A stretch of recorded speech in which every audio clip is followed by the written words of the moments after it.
जय हिंद दोस्तों। स्वागत है आपका आपके अपने YouTube चैनल ESM सीमांचल में। दोस्तों, इस वीडियो में मैं जो छत्तीसगढ़ राज्य है उसमें आरआरबी क्लर्क की अपने एक्स सर्विसमैन भाइयों की भर्ती से रिलेटेड एक बहुत ही गंभीर मुद्दा है, उस पर बात करने वाला हूँ। तो जितने भी अपने एक्स सर्विसमैन भाई हैं जिन्होंने छत्तीसगढ़ राज्य से इस बार फॉर्म भरा था आरआरबी का 2024 में, और जो अभी प्लान कर रहे हैं इस साल आगे 1-2 साल में जो प्लान कर रहे हैं कि भाई हम छत्तीसगढ़ राज्य से फॉर्म भरेंगे, तो उनके लिए जानना बहुत जरूरी है कि एक अलग ही लेवल का खेल चल रहा है वहां पर।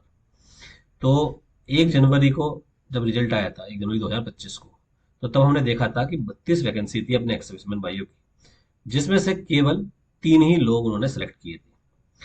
कट ऑफ 40.22 गया था। और आप जानते हैं जो वेटिंग लिस्ट थी, जो रिजर्व लिस्ट, उसका कट ऑफ था 26.5। तो काफी कैंडिडेट थे ऐसे जिनका सेक्शनल कट ऑफ क्लियर था, उसके बावजूद भी उन्होंने केवल 3 ही कैंडिडेट क्यों सेलेक्ट करे अपने एक्स सर्विसमैन के। तो इसे लेकर काफी सवाल थे, काफी डाउट थे, काफी क्वेरी भी उस समय मेरे से करी थी कैंडिडेट ने जो छत्तीसगढ़ राज्य के हैं। तो उसी के रिगार्डिंग फिर जो अपने एक एक्स सर्विसमैन भाई हैं, एक्स एयरफोर्स से हैं वे, रोहित कुमार जी, उनका नाम वेटिंग लिस्ट में है छत्तीसगढ़ राज्य में। नंबर उनके अच्छे हैं, स्टिल उनका नाम वेटिंग लिस्ट में है। तो उन्होंने इसके लिए फिर जानने के लिए कि भाई क्या है, क्या खेल है, इतने कम क्यों सिलेक्ट हुए, उन्होंने आरटीआई डाली।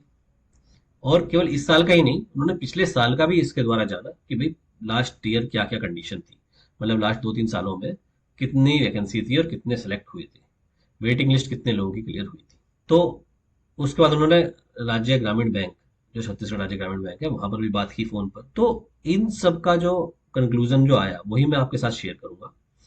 देखो, आरटीआई का रिप्लाई यहाँ नीचे आप देख सकते हैं वैकेंसी से रिलेटेड कि कितनी वैकेंसी थी और कितने सेलेक्ट हुए। तो ये मैंने यहाँ पे टेबल में भी बता दिया है आपको कि फाइनल वैकेंसी 2021-22 में आप देखेंगे 9 वैकेंसी थी, एक अलॉट हुआ था केवल, 8 वैकेंट रह गई थी, कोई वेटिंग लिस्ट क्लियर नहीं हुई। 2022-23 में ऐसी 20 वैकेंसी थी, 4 क्लियर हुए थे, और वैकेंट 16 थी और 16 ही रह गई थी, कोई वेटिंग लिस्ट क्लियर नहीं हुई। 2023-24 में 30 वैकेंसी थी, 22 सेलेक्ट हुए थे, इसमें वेटिंग लिस्ट सेलेक्ट हुए थे कुछ लोग, लेकिन 8 इसमें भी वैकेंट रह गई थी वेटिंग लिस्ट के बाद भी। तो 23-24 में भी जो इतने ज्यादा सेलेक्ट थे, इसका भी रीजन बताऊंगा। ज्यादा सेलेक्ट थे लेकिन सारे इसमें भी सिलेक्ट नहीं हुए, इसमें भी वैकेंट रह गई थी सीट। और 24-25 में इस बार तो आप देख सकते हैं 3 ही केवल कैंडिडेट सेलेक्ट किए इन्होंने। तो इन्होंने जब वहां बात करी बैंक में, तो इन्हें ये जानने को मिला कि ये जो वैकेंसी इन्होंने कम सेलेक्ट किए हैं, इसका रीजन है कि जो टोटल वैकेंसी थी ना, अब यहाँ पर उससे पहले मैं आपको बता दूं कि हॉरिजॉन्टल रिजर्वेशन में आती है हमारी जो एक्स सर्विसमैन वैकेंसी है। एक्स सर्विसमैन कैटेगरी, हैंडीकैप्ड या मतलब डिसेबल्ड, तो ये जो कैटेगरी होती है, या फीमेल की अलग से अगर कोई वैकेंसी होती है, तो ये जो वैकेंसी होती है ये आती है हॉरिजॉन्टल रिजर्वेशन में, बोलते हैं इसे। और वर्टिकल रिजर्वेशन जो होता है वो होता है general, OBC, SC ST, EWS। ये इस ये इन कैटेगरी में जो रिजर्वेशन मिलता है इसे वर्टिकल रिजर्वेशन बोलते हैं।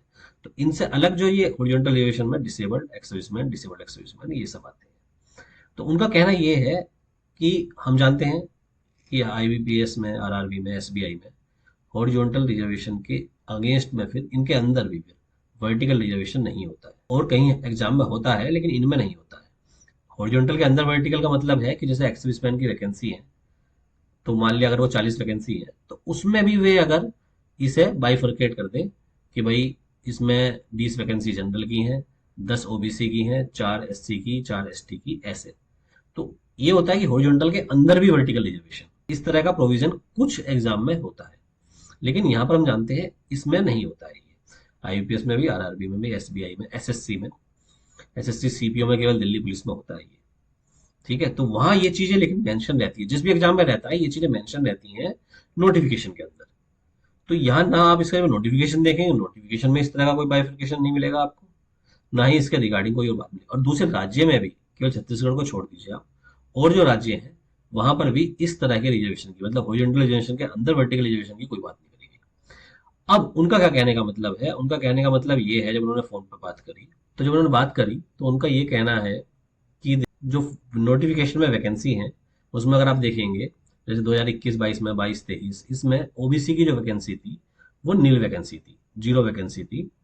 तो क्योंकि ओबीसी की यहाँ जीरो वैकेंसी थी, तो यहाँ जो अलॉटमेंट इन्होंने किया है, जैसे 9 में से जो फर्स्ट कैंडिडेट है ये जनरल कैंडिडेट है, इसके बाद जो सेकंड कैंडिडेट जो सिलेक्ट हुआ है ना, जिसके नंबर ज्यादा है, वो सेकंड कैंडिडेट जो है वो ओबीसी का कैंडिडेट है।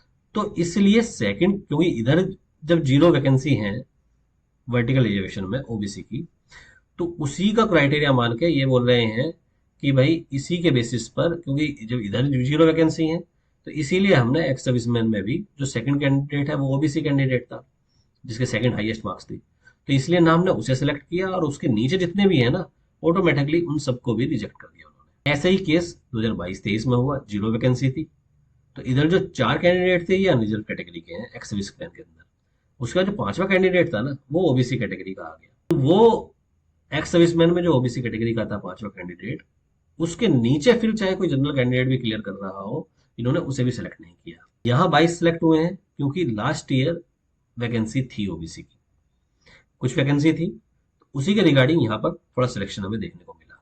अब इस साल भी यही केस हुआ, इस साल जो 4th नंबर का कैंडिडेट है वो एक्स सर्विसमैन में ओबीसी कैटेगरी का है। तो इसीलिए, क्योंकि इधर वैकेंसी 0 है नोटिफिकेशन में ओबीसी की, तो इसलिए जो 4th कैंडिडेट जो है वो ओबीसी का इनका आ गया, उसके बाद इन्होंने नीचे कोई भी एक्स सर्विसमैन को सिलेक्ट नहीं किया।